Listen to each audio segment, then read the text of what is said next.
You leave a successful corporate career to start your own business. Why would you do that to yourself? Because running a business, why did you do that? I always knew I was going to be an entrepreneur. Yeah. Right? I just didn't know when, how, and what would the circumstances be around that. I always say God brutally removed me from corporate. I lost to have a business. What did you lose? A baby. Spring is here and we are getting ready for a day of fun, vibes and creativity with Mini South Africa. On the 7th of September, the first ever Mini United South Africa will be taking place at the ground in Mulder's Drift. This is our opportunity to come and interact, to come and connect, to come and have some fun, to come and vibe. And especially for you, if you are a Mini enthusiast, you can come and have an exclusive look at the new Mini family. The day will be filled with unforgettable experiences, music, creativity, brand activations, food, our favorite artists such as Shekinah, Durban Gogo, DJ Kent, and so many more. Make sure you get your tickets at mini.co.za/united for a day of fun, activity, creativity, music, and so much more. See you on the 7th of September in Mulder's Drift, the ground. It's gonna be amazing, it's gonna be incredible, and it's gonna be fun. Catch you there.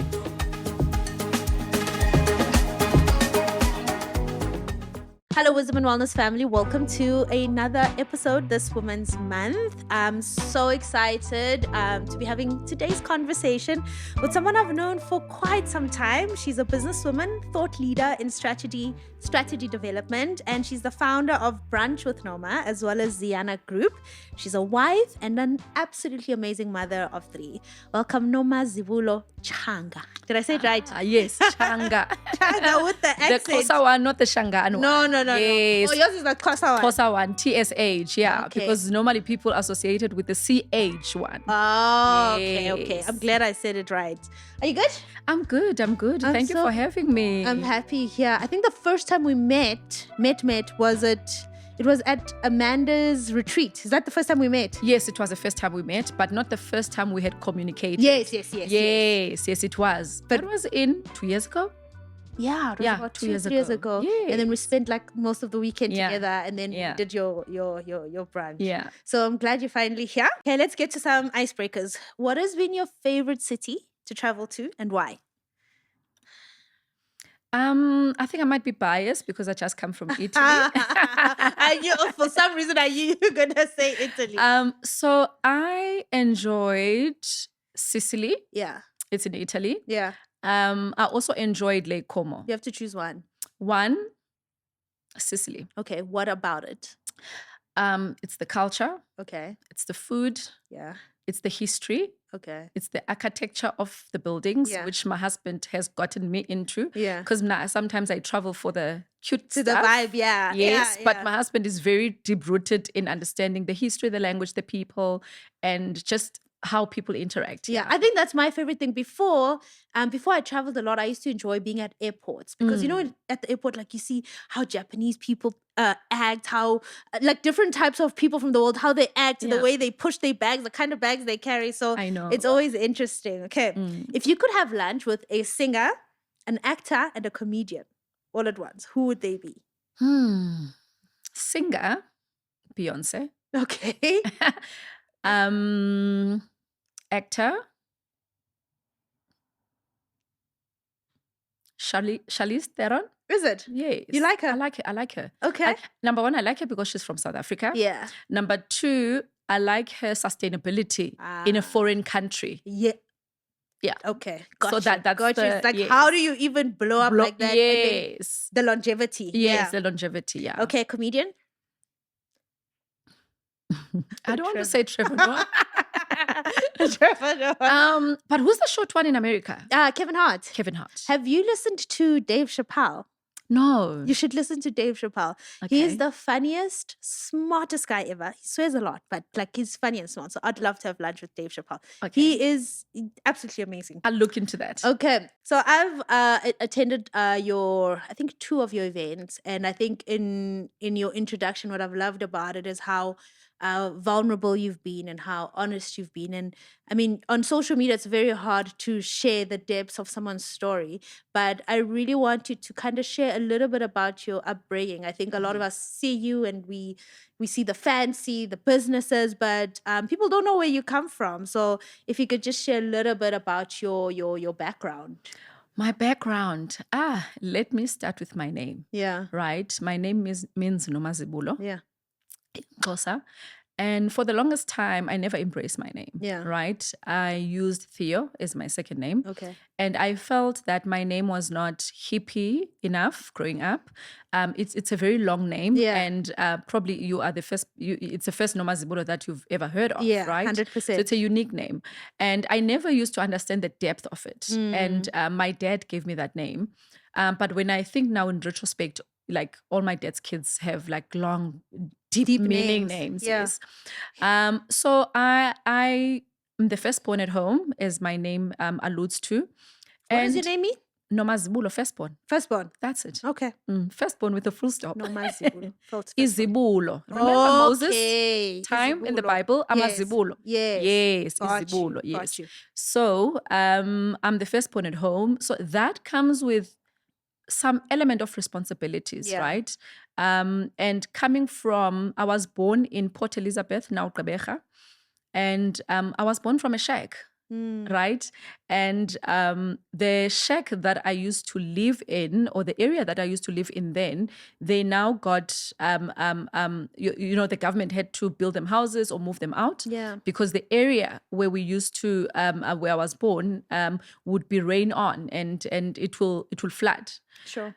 So the house had a door as small as this, so you had to kind of go Duck to down. go in, Yes, yeah. yes. And that's where my early formative years were. Yeah. From I think when I was born up until about 4 years. Yeah. And then we moved to a better shack because my dad had grown. A better shack, sure. Yeah, a better Yeah. shack, yes, a better, because that one was a 2-bedroom. So everything, my mom and dad would be in one room, and then everything else would happen in another room. So I would sleep in that room because I was the only one child then. Yeah. And everything would happen, the cooking, everything would happen in another room. Sure. So my dad was a hawker. Selling things on the street, vegetables, to make a living. He's never worked in his life. And when I say Sorry, when you say selling things on the street, like sitting down, setting say, up like a stand. Taxi rank when you see someone setting up a stand. Yes. So he used to sell vegetables. Yeah. So it grew from those vegetables to a mini cafe. Sure. And that's why we moved into a better shack. Okay. So now the shack had a mini store and a 3-room house. Yeah. All but still attached made out in of one. Yes. Yes, a shack. Yeah. Yes. So we sold to our underprivileged communities. Yeah. Things that like a normal cafe would have, like sweets, vegetables, rice, and whatnot. From there, in 1989, my dad bought the family a house for the first time. And your mom's not working. Your mom's helping out at the shop. My mom is helping in the shop and is helping to raise the kids because she had me first, and then 3 years later, or 3.5 years later, she had my sister. So the only thing that she was doing was to be a house mom, and taking care of my dad and us. Yeah. So 1989, my dad bought a house, and fortunate enough, I think he had saved enough money to buy us a decent house. Yeah. So, in the location, it's like a 4-roomed house. Yeah, 4-room. Yeah, 4-room. 4-room. But when we moved into that location, we moved into like a 6-roomed house. Like ours was bigger. Okay. We already had a shower. So then from so you're moving from a shack to a house with a shower. Yeah. Yeah. A house with a shower and warm water. We had warm water when people in Sweden didn't have warm water in the location. So those are the sacrifices my dad had. And I speak about my dad frequently and a lot and fondly because of the values that he had instilled and the value of not giving up. Yeah. Right? Yeah. So built that shop to 5 supermarkets. Sure. So at some point we were The people. The people. The people. Yes, with the people. So we ran 5 supermarkets for the longest time. I mean, from when I was in grade 1 or sub A at the time to up until I was in high school. Yeah. That's when things started to take a dip. Yeah. And then that's because we started to see a lot of Somalians coming in with their little shops. And then I think because my dad was uneducated, both my parents are uneducated. Yeah. So my mom finished in grade, let's say standard 2. Standard 2 is grade 4. Grade 4, Yeah. And the reason why, because she was born in the farms. Yeah. And the high school, it was 50 kilometers from the farm that she was born in. So she could only do primary school. So she couldn't afford to go to high school. It's just too far. It's just too far. Yeah. And then my dad finished in grade, let's say 9, around standard 7. Yeah. And the reason why, because he needed to do umeluko for himself. Umeluko He needed to go to the mountain. Oh. He was old enough to go to the mountain. So he sacrificed, during his time, it was more important to go to the mountain than to actually finish school. Yes. Yes. In the Xhosa tradition and culture, it was important for you at a certain age to become a man. Yeah. So that when you do become a man, you'll be able to access opportunities like work. Yeah. You can't work when you are a boy, right? Yeah. You can only work in the cities, in the nearby cities when you are a man. Yeah. So he needed to become a man. So he had to kind of go out, find work, accumulate enough money to take himself to Umoluko. Sure. And then, of course, he also took his siblings later and all of that. That's how his business started. Sure. So that's the kind of environment that I grew up in. Very traditional, Very cultured. Yes. And my mom, high on Christian. Yeah. Yeah, we used to go to church every Sunday. Yeah. Church was a big thing. Yeah. The dressing up that you see now is because we were taught to dress. Yeah. We were taught to talk. We were taught to walk. Sure. You would never step out of my mom's house without you being dressed up. That's how my mom was. Mele.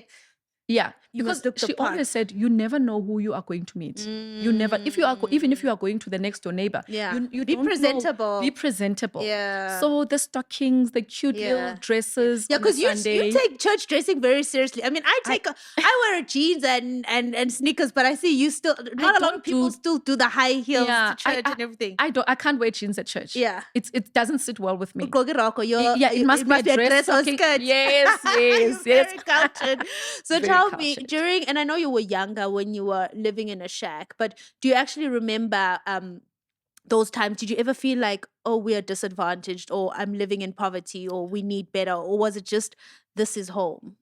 I never felt that. Okay. I never felt that because when I walked inside my home, it felt home. There was a lot of love, right? Yeah. And my mother, I must give her the accolades for that. I mean, she did a lot of that because my dad was always out hustling. Yeah. So it felt home. Yeah. And another thing, the reason why I didn't feel that is because there's a shack here, there's a shack next door, there's a shack opposite. That's the environment. For me, it was like, it's normal. Yeah. We all live in a shack, so I don't see anything wrong with us living in a shack, right? Yeah. Except at the times where it would rain. I'm like, do really people have to stay in places like this? Sure. Where then we have to take all our clothes and put it on top of the bed because the rain is going to come inside the house, Sure. And flood our house and flooring. Yeah.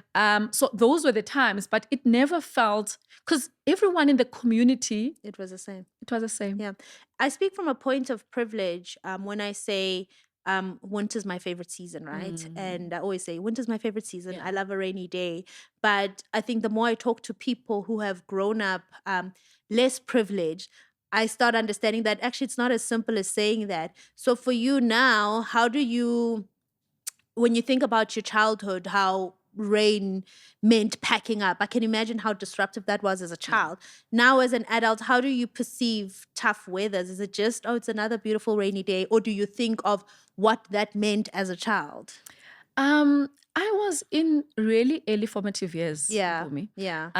I don't have recollection of the deepness of it, right? Okay. And I think because also my parents never made it feel like that. Okay. So I guess everyone in winter would pack up. It's either you're gonna go to your cousins somewhere, you move out of the house because it's gonna rain, like August, September season. It's a rainy season in the Eastern Cape, especially in PE. So you pack So up and around go. yes, you pick up and go, or you're gonna kind of maneuver or take buckets and throw them out, etc. Yeah. So I it didn't stick with me that in my olden years Yeah. that I would think winter is horrible. I actually think it was a way of life. Sure. There was no other way. So it was just another day. It was just another day. Sure. Because everyone was That's doing what it. it is. I mean, Yes. I'm very interested in this because the other day I was driving. I was driving in an area where it was a lot of shacks, like a lot of shacks, and it was just and I was so sad. I'm like,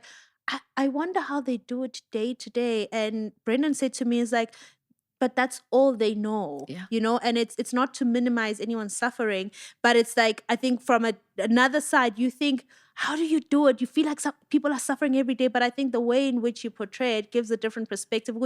It was just your way of living, and that's all you Way ever of knew. life. That's all Yes. you ever knew. Yeah. And I like what Brandon said, to say that's all we know. That's all you know. Yeah. And I think the limited exposure and the exposure into that community Yeah. gave perspective of saying there is nothing better. This is it. This is our way of life. This is our way of living. Sure, yeah. I mean, neighbors would be helping each other to take the water out Yeah, of, it's a depending way which of house life. is more flooded. Yeah. You know what I mean? Yeah. Or take the beds out so that to dry the mattresses, etc. Yeah. So it's a way of life. It's a way of life. Yeah. When you guys started running your supermarkets, do you remember when you felt like, wow, we are doing well, we are that family? Because I think growing up elokishini, with the family with the supermarket is the rich Yes. the rich family. But do you remember ever feeling like, oh, we are that family, and starting to dream more? Or was your dream to I'm running daddy's supermarkets?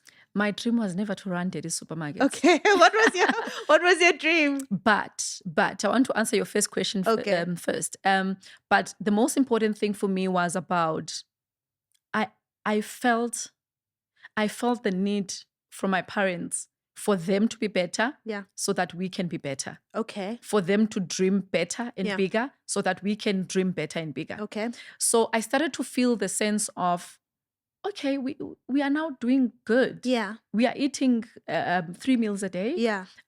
We are dressing decently. Yeah. We are doing the normal things that normal people do. Yeah. But also within the constraints of our community, Yes, right? yes. And there was a moment where I felt we're doing it. My dad's starting to buy cars. Then it was from 1 to 2 to 3. He wanted to get in a taxi association. He bought 3 taxis. Yeah. He wanted to get into trucking. He bought trucks. Sure. There was evident growth. Yeah. Yes, everything grows. So Yeah. I could see, and then I was like, life has so much better to offer. Sure. Life has so much better to offer. Sure. This can't be the end. Yeah. And I was fortunate enough, both my parents never drank nor smoke. Yeah. They were advocates for education. Yeah. In fact, my parents never told me to run anything that they run. Yeah. They never told me to be like them. Bofunda. They say Mbofunda. Iskolo is number one. Sure. It is the one key that no one can ever take it away from you. And I am a result of that. Yeah. Sure. That is so incredible. So tell me about the time where you where your family starts losing everything, and how does that affect you? You're more grown up, you're more aware. And I'm reading Robin Sharma's new book, and he talks about our relationship with money. It's really informed by our parents, our societies, etc. And I think the way in which we interact with money is really formed by, sometimes we're excessive spenders because we never had, or we are stingy because we never had, or sometimes your relationship with money and success is attached to, we once had and we never had, and I want to make sure that I continue to be an overachiever. So how did your parents' business going down affect you? It affected me a lot. Yeah. It did affect me. I was in grade 10. Yeah. Right? And I'm going to tell you why it affected me. So the money aspect never really affected me, right? Emotionally. Okay. What affected me the most was the separation. Right? Yeah. And I always say, I believe with my heart that God is a God of union. Yes, 100%. Once the union is broken, everything else falls flat. 100%. Because he often blesses the union. 100%. Right? Yeah. And I've experienced it firsthand with my parents. Yeah. So when the business started to go down, right? And when my dad had made a decision that we are now going to move into the rural areas, right? Because business is not doing great in Port Elizabeth, which is the cities. And he's taken all his profits and combined all his supermarkets. He built a house in the rural areas of the Eastern Cape, in Paddy. And then what he did is he bought this big shop, renovated it. He had, some apartments that he wanted to rent out that were behind the shops, like one-roomed, flats that he wanted to rent out within the people in those Paddy communities. And so he took all his money. But my mom's decision was, our kids are not accustomed to the rural living. Right? Yeah. They are here now. Yeah. And there's no better schools in the rural areas. Where are we Yeah. going to take them? You are really disadvantaging them. And then my mom suggested that let me stay here. Yeah. You stay in the rural areas. And then I will raise the kids, make sure that they still go to school while you are hustling. Because the business never fell flat. Yeah, but it didn't do as well anymore. No, it didn't do as well. I was not. And I remember my dad actually saying to me, I wish God had blessed me with this financial freedom at the time you guys needed it the most, which is now. Because I feel then you didn't need it as much didn't even as see it. no, we didn't even see it. It didn't matter. But now I'm approaching matric. Yeah. I need to go to varsity. Yeah. Nothing. There were days where there's two of us at home, like I said. There were days where my mom had to buy one weekly coupon for a bus for both me and my sister. So we had to rotate which days are we going to miss at school. Sure. So if I ride on Monday, she rides a bus on Tuesday. I'm not going. I ride then on Wednesday. She's not going on I'm not going on Thursday. So what do you do on the etc. days you're not going to school? I stay at home. And do what? And figure out, I don't know, cry or do you I feel don't know. sorry for yourself? Do you blame anyone, or it's another way of life? I don't necessarily feel sorry for myself. I'm like, okay, if my mom doesn't have it, I can't force her to. Ayiko. I can't force her. She can knock. She's been knocking. I mean, we are known in my area. Yeah. Where, if you don't have, you knock on your neighbors. Yeah. And we are also known as a family that knocked, by the way. They know that, mama, you know what I mean? Yeah. So she would knock. And then if she doesn't, she would collect. Sure. And at that time, she had to find work. So from that background that I told you about, of supermarkets and living good, to going back, and with no education, she worked at a super spa and 3,500 to ensure that there's sustainability, at least for us going to school. And I built a relationship with a bus driver. Yeah. Bless his soul. Yeah. And every now and again. Please elaborate the relationship. No bus driver. No. I built a relationship of a community. So he used to pick people. Yes, he used to pick learners up at a certain state bus stations. Yeah. So we were at the bus stations, and it was not. I was not the only one. Oh, I mean, some days you would have others that have lost their coupons. Yes. So we'd cry there. So there was this one driver that used to feel very sorry for us guys, and be like, "No, you guys can come in because now we are standing there. We don't have coupons. Others have lost it, and others, the big boys have stolen their coupons because it's in the bag, but now you are forced because you need to go to school. Yeah. So it was those casualties that we had experienced. Sure. So that relationship then sustained where we could. Yeah. But I mean, there were days where we stand by the bus station and he's not there. And you have to turn back. And I have to turn back and go home because I don't have a bus coupon to go to school. Sure. Those are tough lessons to learn. And looking at your life now, your business, and how you have thrived in corporate, and I'm not jumping the gun, we're going to go through that. Yeah. What lessons did those days teach you? Resilience. Yeah. Optimism. And grounded. Sure. How do you define resilience? What does resilience look like to you? Resilience, in my eyes, means that even in the most difficult circumstances, but you find within the depth of your heart to rise because you believe in hope. Yeah. Optimism? Optimism means having a sense of tomorrow will be better. Tomorrow, No days are the same. Yeah. There's a better life for all, and life is seasonal. Life is seasonal. You know what I've learned about optimism, and this is a recent thing that I've learned, and I consider myself a pretty optimistic person. And I think the way in which to keep that going, because the higher you go, the harder it gets, right? And what I've learned with optimism is that you don't have to pretend like things aren't okay. You get to feel when they're not okay. You get to be sad when it hurts. You get to accept the failure, but you also realize that it doesn't define my worth, and it doesn't mean it's the end, and it means I get to feel it now. Tomorrow I wake up and it's a better day. I am exactly that. Yeah. I'm hurt today. Yeah. I'll cry. Yeah. I'll speak it out. Yeah. I'll call people. I'll be miserable. Yeah. I'll have a bad day. Yeah. I wake up and I say, I can smell the roses. Let's try again. I can see the trees. Yeah. I can feel the wind. It's a new day. It's a new day. But I think we think that we're supposed to pretend like it's always sunshine and roses, but it's in the acknowledging of the rain that we get to enjoy the sunshine. And embracing it. I actually I don't want to say bad seasons. Yeah. But I love bad seasons. You learn the most. I love the bad most seasons. about yourself. You learn the most. You know what's nice about I'm careful with my words, love and nice, because you feel like, when you say those things, when you ask God, teach me patience, and then he just throws everything. So I'm careful with my words. But in those doubting seasons or those tough seasons, I've learned the most about myself, learned to love myself the most.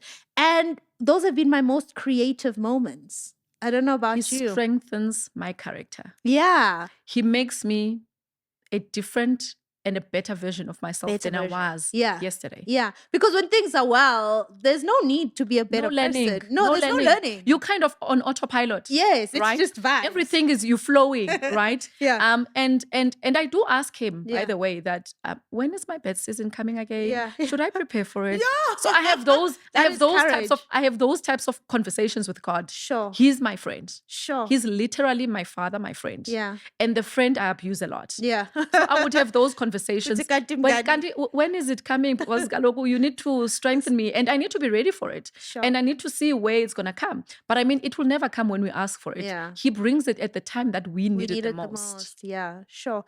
How did you get through? I mean, you're about to graduate. Next year, you're graduating your MBA and your MBA. How did you get through varsity, considering that your mom was working, spending 3.5, and did you ever think you would have an MBA? Like, did you ever think that's how far you would take your studies? I did. You did? I did. Really? Yes. Okay. I did. Everyone that grew up with me can tell you the type of a child that I was. Yeah. I was a big dreamer. I remember in my community, I used to call community children to come and watch me because I've got some crazy initiative that I'm doing. Either I'm dancing or I'm singing or I'm acting. Guys. Yes. And at some point, they used to throw money on me. You're lying. Yes. So you were that kid, the leader. I was that kid. You're always the leader. I was always the leader. Sure. And also I remember growing up that I would ask my parents to watch me doing the boom shaka moves in my lounge. Yeah. And my mom didn't buy me the jeans that I wanted because those were low hanging jeans. Yeah. But whatever I wore, I would like, you will watch me do the boom shaka. Yeah. I was a Sarafina girl in my community where we did Sarafina. Yeah. Freedom is coming tomorrow. I was a leader. Yes. I was there. I was in dancing groups. Yeah. And most and why I always remember these things is I remember when I was doing high school, right? And in that I used to listen to so I was a child that used to call TV. Was it SABC 3? Yeah. Well, there was the maths one. Yes. With that old man. Old man. Yes. SABC 3. Yeah, SABC 3. I think. Or SABC 1, between the two. Yes. Yeah. I was the one that was calling all the way from PE. Remember, no PE girls were calling, Joburg girls were calling. Yeah. I was the one PE girl that would call and say, I am struggling with this methodology in maths. Can you help me? And then we'll do it on TV, and then I would make mistakes, and then I was that girl. So sure. When I look now, I'm like, there was always something There was special. always something. It's And I always felt been there. it. Yeah. Yes, So you yes. always knew that there's something special about. Did your parents affirm you a lot? Yes, they did. Okay. Yes, So they they did. built up confidence in They you. did build up the confidence. My dad used to tell me, you can be anything and everything that you want. And then his mantra in life was, God gave you 2 eyes, Yeah. 1 nose, 2 ears, Mhm. 1 mouth, Mm. a brain. Mm. You are fully fledged human being. Mhm. You can do even the things that they say clever people can do. Yeah. You could do it. Sure. Just by virtue of you being human. Being human. Not without your studies, Yeah. without you thinking you're special. Yeah. Just by virtue of you being human and breathing, Yeah. you can do You can do anything. anything. I think I understand your confidence. And I always say to my parents, look, it's one thing. My mom's very affirming and very Yes. loving, and it's beautiful. And and moms always celebrate most times. But when your dad tells you can be anything, something in a little girl's life clicks. Changes. Yeah, it changes. It's like, I am that girl because daddy said Yes. I am that girl. Yes. And people often ask me, or I always talk about the story that when my dad passed away in 2009, Yeah. I never shed a tear Till this day. until today. Yes. Do you find that healthy though? Or do you think that you were so present while he was there that now that he's rested, it was just a matter of acceptance and gratefulness? The reason why I never shed a tear was because I've had conversations with my dad to last me a lifetime. Okay. There's nothing that man would have done. Sure. He had done everything Yeah. up until 2009 Sure. to sustain me for my life and my Sure. kids. Yeah. It's the deposits. And those were in moments where I would sit on his lap. Yeah. He would drive me to where he's from. Yeah. He would tell me they used to fight there as boys and men and whatnot with him in Kondo, growing Yeah, up in the yeah. rural areas. He gave you everything he had. Perspective. So how have you dealt with, and I mean, in as much as a person can give us all they have and you can be content in the relationship, there is loss and there is grief. How have you processed the grief of losing your father? How have I processed the grief of losing my father? It's providing what he would have wished for. Is being Okay. what he would have wished for. Okay. My dad was, there's 3 values that define my dad best: love, generosity, and humbleness. Okay. My dad was the hero of the family, Yeah. of the Singotho family, where I come from. Everyone, when they've got problems or anything, they would He's come the to one, him. yeah. He's the one. When he had financial means, he supported most of my extended families. Yeah. And I first learned of corporate social responsibility through my dad. I never knew it was that. So every Christmas, my dad had food parcels outside to give to our communities free of charge. Sure.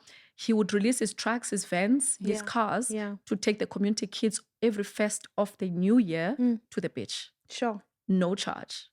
Only now, when I went into corporate, they spoke about corporate social responsibility. Like, but I'm my like, dad's been "But my doing dad- this." My dad did this. My dad gave effortlessly. Yeah. And he never wanted the glory. Yeah. He just did that. Yeah. So for me, what grieving and processing it look like Yeah. is fulfilling his legacy. Sure. What a beautiful and different perspective and way to process grief and celebrate a person's life. But I do think about him. Yeah. And I do get sad Yeah, sometimes. yeah. I'm like, oh, you will never see the fruits of your labor. Yeah. Yeah. Tell me about corporate. I mean, just to mention, you climbed the ladder at Coca-Cola Yeah. and Bidvest. Yeah. How was that as a young Black girl, not growing up with much? Did you always feel confident? How did you actually climb the corporate ladder? Maybe I should just ask that plain and simple. Yes. I love that question. And I get to be asked that often. Yeah. So I wish someone told me what corporate would look and feel like. Yeah. But unfortunately, Don't we we didn't all? have. Yeah. Unfortunately, no one was there to tell us that. We had to experience it ourselves. Yeah. What I was taught in varsity as I was doing my degree in human resources is that I would get into corporate I'm qualified. I could be an HR manager tomorrow, etc. Yeah. Then boom, everything goes. Yeah. I get into corporate. I'm an administrator or an intern. Yeah. The only thing I'm doing, I'm printing HR papers, Yeah. HR documents from one printer to another, taking it to the HR manager, HR practitioner. I never get to see the HR director because they don't interact with me. There's a structure within that. So it's I wish someone could have given me something different. I wish someone could have told me the truth. Yeah, that you start somewhere, the bottom. You start somewhere at the bottom. That's number one. And another truth is corporate South Africa is wired in a patriarchal system. Yeah. Right. And I wish someone could have also told me that you are going to meet men. Yeah. You are going to talk. Yeah. It's as if you are not talking in a room. You must sit in your little corner. You must sit in a little corner, right? But that didn't happen. I had to learn all of that. I had to learn to navigate it. It was not an easy journey. Yeah. But because of my determination and of my strong-willed character, I managed to kind of find my way. But I think what was important for me is I did all the things that others didn't want to do. There we go. So I printed the papers. Yes. I took it to from one end to another.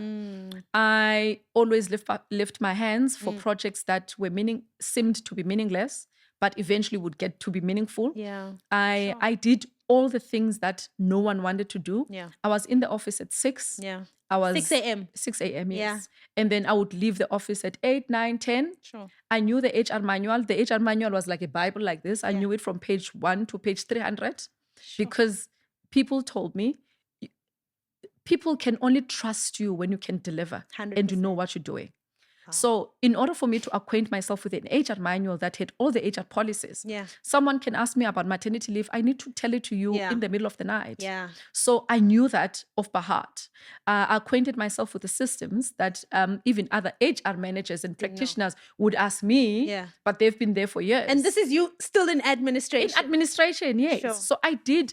And another thing that I did is I wanted to mimic where I wanted to go. You wanted to be the person before you got to the place. I wanted to be the person before I got to the place. Gotcha. Yes. Sure. That is so powerful. And I think I listened to a conversation that nowadays it's so easy. In context, it's so easy to be successful because most people are not willing to go the extra mile. So by virtue of just doing 1% more than everybody else, you're already on your way to the top. But also another beautiful principle that I love to live by is that you first have to become the person before you get the thing or you get the position. And I think you did that without even knowing that's exactly what you're doing. And you know what? That causes relatability. When you are sitting in front of managers interviewing you as a practitioner, a consultant, or a position lower, right? The language that you are speaking is relatable to their ears. It's the language that they speak in boardroom already. So it's easy for them to you're part of them. Yeah. So it's easy then to engage, and because you are relatable. Sure. I mean, even how I dressed. Yeah. You dressed like you're already on top. I dressed in corporate. Okay. I can believe that. I'm at peace with my journey because I did it the best I could. Sure. I did it the best I could. You gave it your all. Yes, I gave it my all. You believe a lot in mentorship. Yeah. I think mentorship can be a bit controversial when it comes to women, that women are overly mentored and not as much sponsored or given opportunities as they should. But I want to understand, how big of a role did mentorship play in your life, in your corporate journey? And how did you go about getting the right mentors? Was it, hey, please be my mentor? Or was someone mentoring you by virtue of just watching what they're doing and applying yourself? Yeah. For the longest time, I didn't understand mentorship. I understand the word, but I didn't understand the depth of mentorship, what it means, right? And especially when I was in corporate, I mean, I was just going on doing my job, etc. So in my life, I've never had a formal mentor, coach, sponsor. Okay. I've never met someone till this day. Today. Yeah. I've never had someone. We sit, we have monthly meetings, we talk about whatever we need to talk about, and we tick whatever boxes we need to tick, and then we move on. I've never had that. Got you. But I've had the most brilliant, great mentors, sponsors, and coaches in my life indirectly. Explain how that looks like. That looks like, firstly, my first experience of a mentor or coach without me knowing that it was. Now I know. Now you she know, was, okay, that's but what it before, was. yes. Yeah. Pumeza Pepeta. I walk in at Coca-Cola as an HR graduate. I've got Pumeza Pepeta. She's sitting with me and we are having a conversation. She's like, can we have lunch today just together? Yeah. In the office. So we have lunch, we eat together. Then she asked me, tell me about your home. Like, how many are you at home? What do you do? What does your mom do and whatnot? I didn't have a car then. She would be like, oh, when I go to Utnik, I pass by Zwede, so I can drop you off. Okay. And then so this was still back in the... my first job. Okay. Graduate. Yeah. Then no, I can drop you off and whatnot. May her soul rest in peace. She passed away through to gender or due to gender-based violence. Yes. And then she dropped me off. So every Friday, Monday to Thursday, she would drive on her own. And I wanted to give her space. Yes. But on a Friday, we chilled and then we drive and then she would drop me. All those Fridays, we would have conversations about work, conversations about dreams, conversations. I remember she tells me, or she used to tell me, I have never met anyone like you. You knew exactly where you wanted to go, how you are going to get there, etc. Very clear. That was my mentor. Yeah. Only later I realized, wow, Pumeza was my mentor, because she used to say, no, but I think if you could go like this way and not like this, try that. Yeah. Try that. Yeah. And then when we were back at the office, I wanted to mimic her ways. Yeah. When she goes into a meeting with the HR director, I would say, can you please once a month take me to a HR director's meeting? Sure. So I just want to sit and be an observer. Then she used to take me, and then I would sit and be an observer. That was mentorship. That is mentorship. That is mentorship. What's the difference between mentorship, coaching, and sponsorship? I will start with coaching. Yeah. Coaching is, I am here, right? I am a soccer coach. I'm gonna teach you the tactics of soccer, of how to play the ball. Yes. Right? I'm gonna teach you the tactics of what the other team would come with. Okay. So that you are able to defend. Yeah. I'm gonna be there with you doing it. Okay. That's the coach. The sponsor? The mentor. Okay, the mentor, yeah. The mentor is someone that has walked the journey. The journey, yes. And it's someone that you look up to in its full holistic nature. 100%. Whether it could be spiritually, financially, emotionally, and career. Yeah. Yeah. That's now so when you meet with your mentor, they give you perspective of life in general.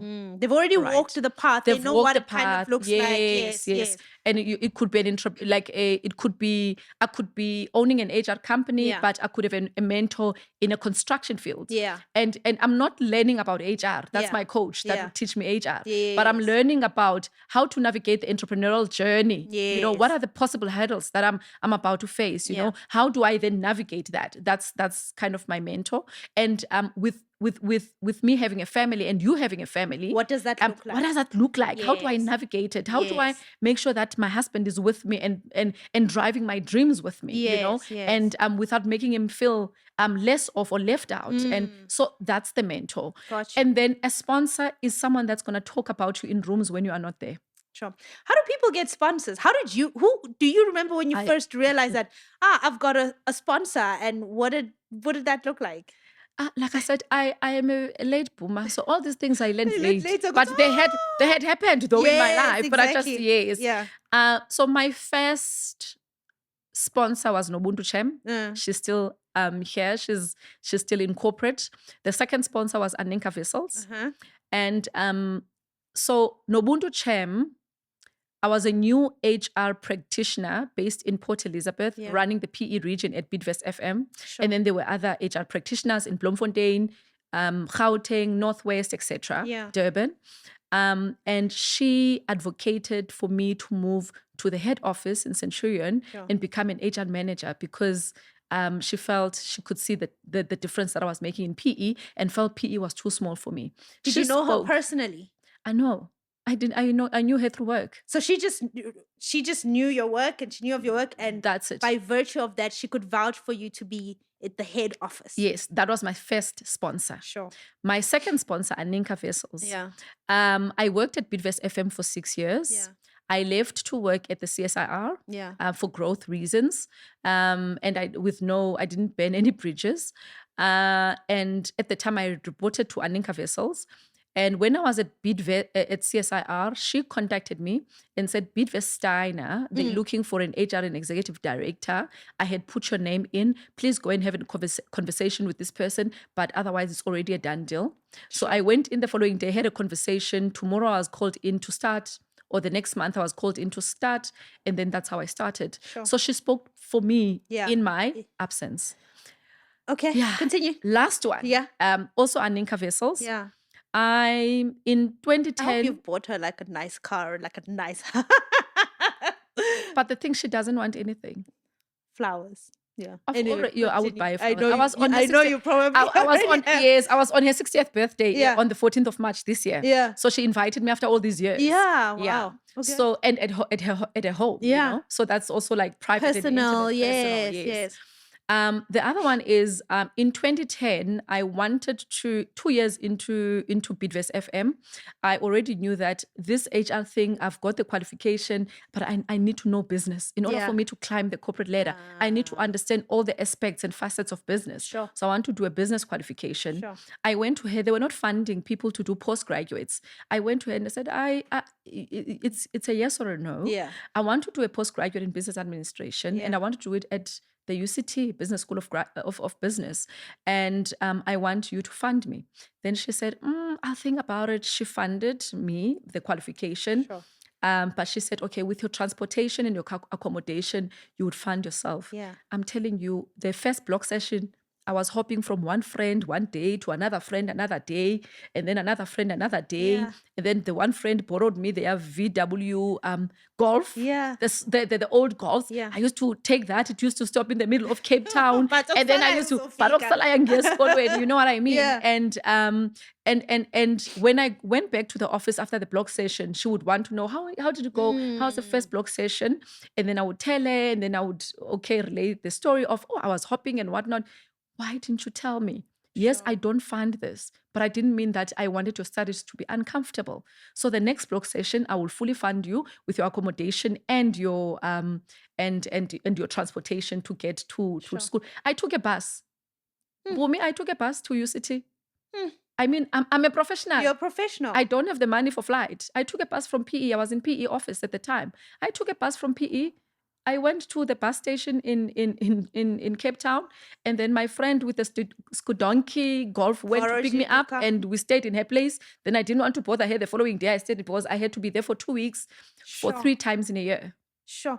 You know what's so beautiful about your journey that I didn't fully comprehend is the power of community. Like in everything that you've spoken about how so many people have played a role in who you've become. And I want to ask this. I think it's so easy to have people like Anika, Anika Vessels, who give you opportunity, and then when you've made it, you not necessarily maintain the relationship, but you think you are above, which happens a lot. How do you make sure that you honor the person who has given you the opportunity, you honor the people who have gone before you? How do you make sure of that? It's by God's grace, number one. You asked me about my values, and I said grounding. And humble. Yeah. It's the biggest part of me. Yeah. And I've maintained until the day she passed. Yeah. Pumeza Pepeta was with me. Yeah. And at this time, I was mentoring her, by the way. Sure. Yes. How does that work? Because I think a lot of people... Years later, I was mentoring. Yes. Yeah, because ego can really get in the way. How do you make sure that there's an element of respect that, yes, I understand you gave me the opportunity, but I can help you here? Like those relationships. She ran a learning and development business in East London while she was working. She wanted to transition corporate. I had already transitioned. She reached out to me. Yeah. And I said, I would do anything for you. Yeah.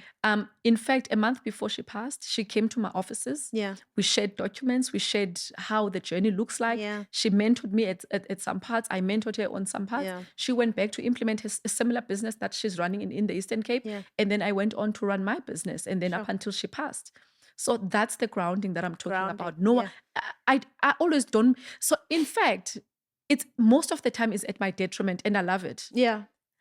I always want to be the lowest person in the room. In the room, yes. I always want to, and if I don't, Yeah. I kind of question myself and my intentions, Yeah. because I know that's not my personality. Sure. I want to walk into a room and everyone seems as if they're above me, Yeah. with everything, Yeah. in inverted commas. Got you. I always want to be the under carpet Yeah. in the room. Yeah. Yes, Yeah. yes. I guess that's that desire to learn and to grow. It's a growth mindset. It's a growth mindset. The most common question I get is, how do I balance family and business?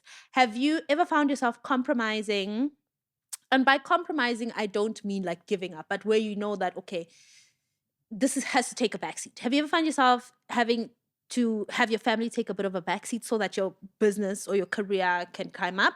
And have you and vice versa? Has it been the other way around, where business has to kind of take a backseat and family has to go first? It's happening now. Okay. I'm compromising now. Okay, tell me about it. I realized early on that with the journey I'm traveling, Yeah. I will never be able to balance. Yeah, there's no such thing. And I don't believe in balance, 100%. right? What I believe in is finding pockets of harmony in all the areas of my life, right? Yeah. And that comes with being intentional and present. Yeah.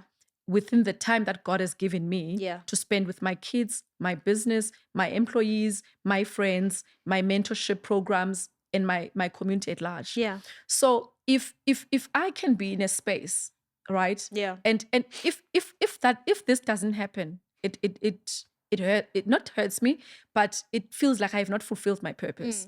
So I walk into a space. Within the conversation I'm having with you, it needs to be impactful.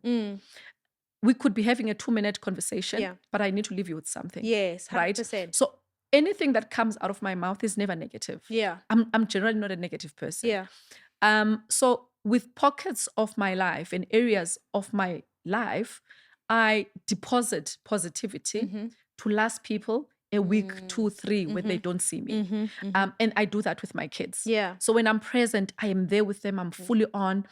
With my husband, we've built this relationship where we are now friends. Yeah. Where if we need to do serious things, I'm there. I'm invested. Yeah. With serious home stuff. Yeah. And with my friends and with my community in general. Yeah. So it's finding pockets of harmony in all the areas of my life, but not balance, because I do feel I'm compromising a lot. And I'm also conscious of the fact that there will be consequences, and I'm already plotting what will those consequences look like, and how do I then mitigate some of those in future. Do you believe women can have it all? Yes. Okay. Yes, they can. Okay. Do you believe not in they can have it all in its fullness? Yeah. Only if your heart your heart disposition is content. Okay. You can have it all. Okay. But if you are in constant chase, then it will be difficult to have it all. Ooh. Or it will seem like you don't have it all, even though you do have it all. You can have it all, but if you're in constant chase, you will feel like you don't have it all. Yes. Because the goalpost keeps moving. Geez, that is life-changing stuff. Yeah. Do you feel like you have it all now? I do. The life of your dreams? It is the life of my dreams. What does it take to maintain? Because I think with blessings comes responsibility. And sometimes you want other people's blessings, but you don't know. I don't know what time you wake up in the morning. I don't know how many hours you put into work to be able to travel the way you travel. What does it cost you? What sacrifices are you making in your current life, in your business, to have it all, the all for you? There's a lot of sacrifices that I'm making. I'm not an early riser, but I sleep very late, right? And I also have certain vision goals and objectives that I set for my family, for my kids, for my relationship with my husband. and for my business, right? So for every aspect of your life, there's a vision, there's a goal, there's an objective. There's an objective. Very yes. clear. Very Yeah. clear. Yeah. Yeah. And with that, then comes the sacrifices. How much work do I put in? So it's kind of juggling the balls. Yes. And which one is priorities in terms of, priority. And I just rank the priorities. Whatever needs priority now, I do it. Whatever doesn't, I do. And sometimes I drop the other one. Drop the but ball, like I'm saying, if I am content in dropping the ball, I drop it. Oof, I love that. If I'm content in dropping the ball, you are happy. This is the sacrifice you're making so that this can work out. Yes. And tomorrow it's the other way around. It's the other way around. Yes. Sure. Because life Mpumi, gives us, life gives us an opportunity to discover ourselves. Yeah. And rediscover ourselves. Yeah. And if you think today you have discovered yourself and it works for you, and something drastic, unplanned for happens into your life tomorrow, a day after, you can rediscover yourself within the new circumstances of your journey. Where what might have seemed like a priority then is now lost in your priority list. And I think sometimes we really need to give ourselves grace. That grace of change, or even just be open to change, being open to us rediscovering ourselves.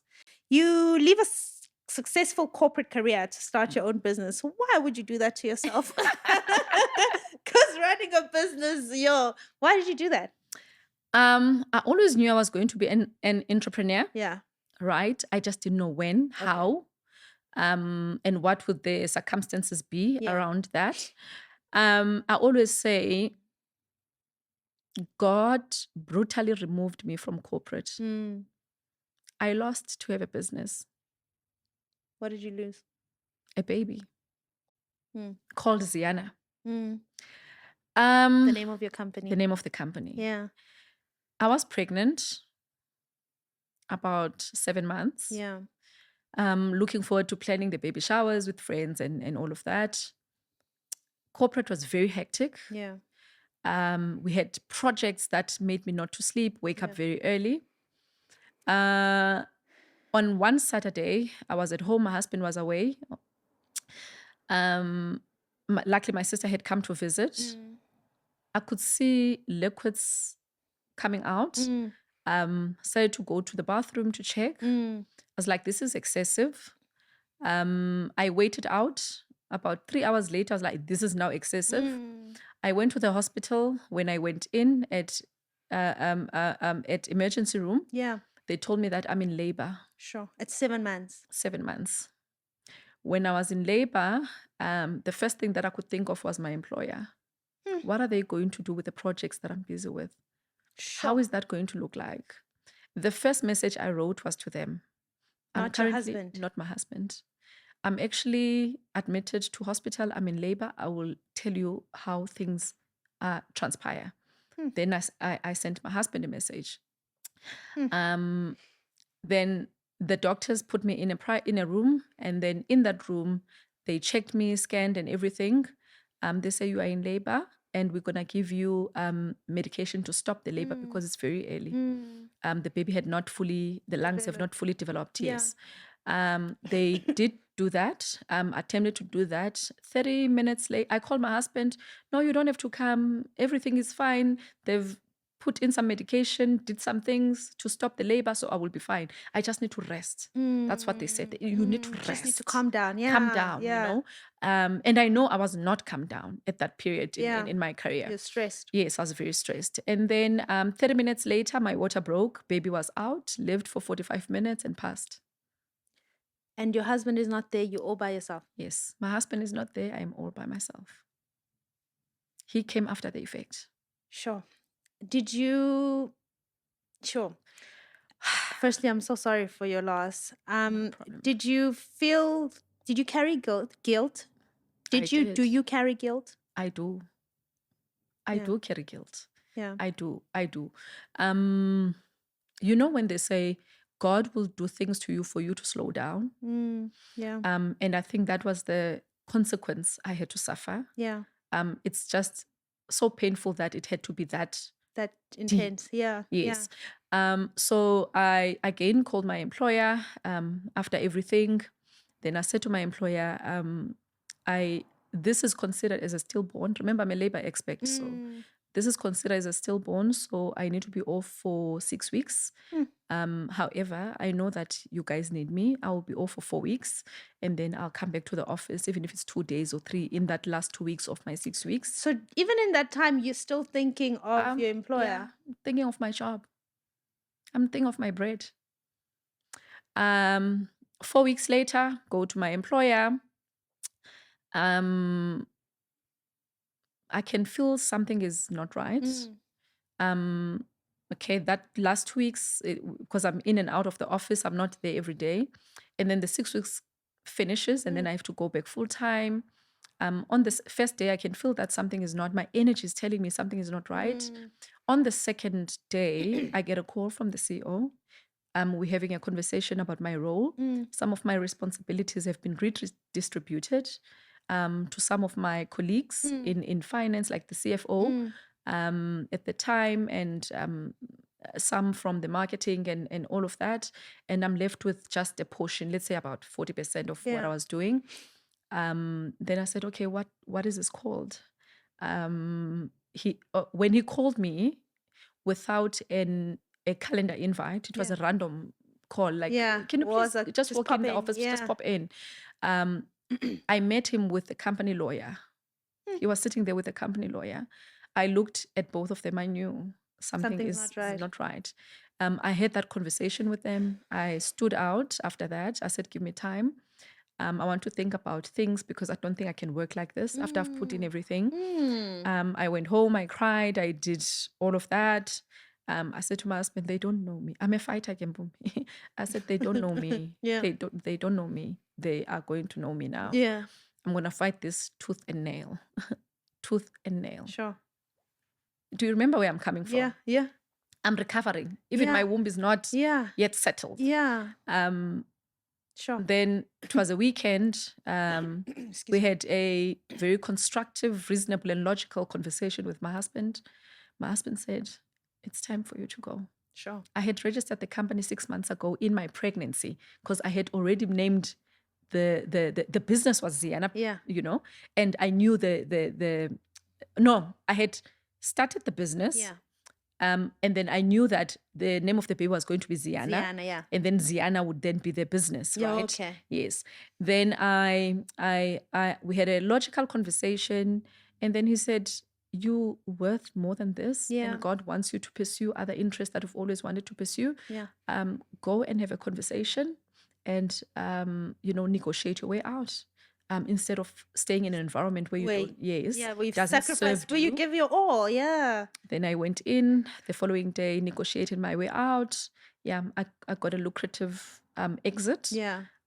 They also gave me business thereafter, and I still keep relationships with them. And you still have them as my clients. Your clients. Yes. Sure. Have you processed so that's what's helped you slow down. Have you slowed down significantly, or have you found yourself in a cycle where you have to remind yourself that there's more to life than career? I have to continuously remind myself that there's more to life than career. And I think the past 3 years have been me slowing down. And I feel at peace. I feel content. I feel settled. And when you have a baby afterwards, I think how many years later? Yes. All my babies are 6 years apart. So 6 years later after you lose Ziana. Yes. And then I also become pregnant. I lost twins. Sure. Yes. So Isi is a rainbow baby. Isi is my last born, the girl. She's turning 5 now in August. I call it my rainbow baby because I wanted girls I couldn't have. And I lost twin girls. Sure. How do you continue to be optimistic, and how do you carry the pregnancy of your last born without the anxiety of thinking of the babies that you have lost? I can tell you, I was anxious until I gave birth. Sure. I was fortunate to have a supportive gynecologist that assured me and worked on me to ensure that I don't, because he said, you've got a weak. I know what you're talking about, but I don't have the name. There's something that's The weak. sack. Is that not the sack? Yes, I've got the a sack. weak sack, Yeah. right?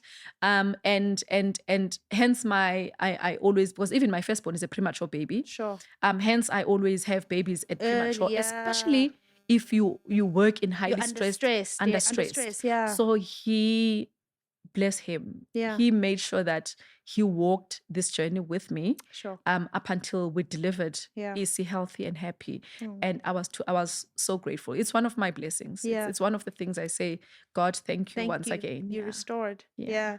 What's the longest lesson you've taken to learn? If you don't ground yourself, Yeah. life will ground you. Oof. If you don't ground yourself, life will ground you. What have your children taught you? Unconditional love. Unconditional love. Who is God to you?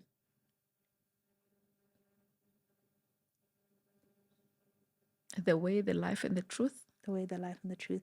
In this month of Women's Month, what does showing up as a leader in your femininity look like?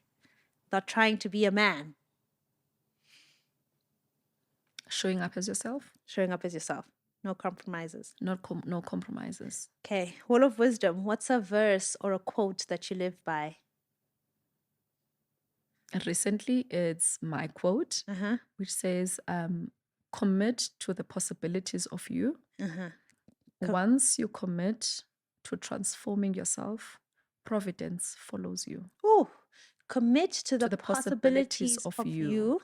Once you commit to transforming your life, providence follows you. Oof. So it's not first provision, but it's first the commitment to transformation. Your life, so that providence can follow you. Ah, man, that is your life.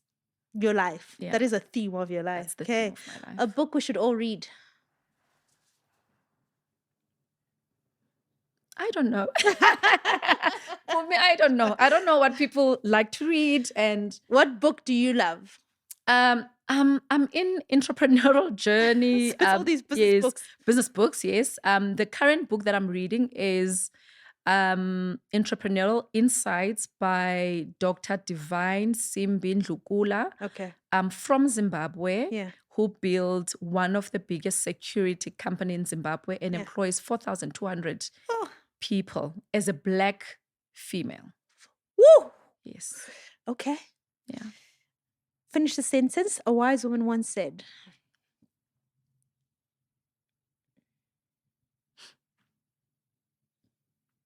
Go live as you desire. Go live as you desire. Beautiful. Thank you so much. Thank you. I'm gonna need you to come back. I don't know when, but there's so much more. I think there's so much more from a personal perspective. There's so much more from a corporate perspective, so much more from a leader's perspective. I don't even think we touched a lot on leadership. Yes. We didn't even get there. Yeah, and family, I guess. Family, yes. Yeah, but I think this has been, like, for me, I've gotten so much. And like you said, mentorship, I don't meet with you. Yes. I hardly meet with you, but I think from afar, looking how you lead your life, how you lead your business, putting family first, I get to have I get to see a woman like me, and for that, thank you. And thank you for coming to share yourself. Thank you for having me. Thank you, Wisdom and Wellness family. Till next time.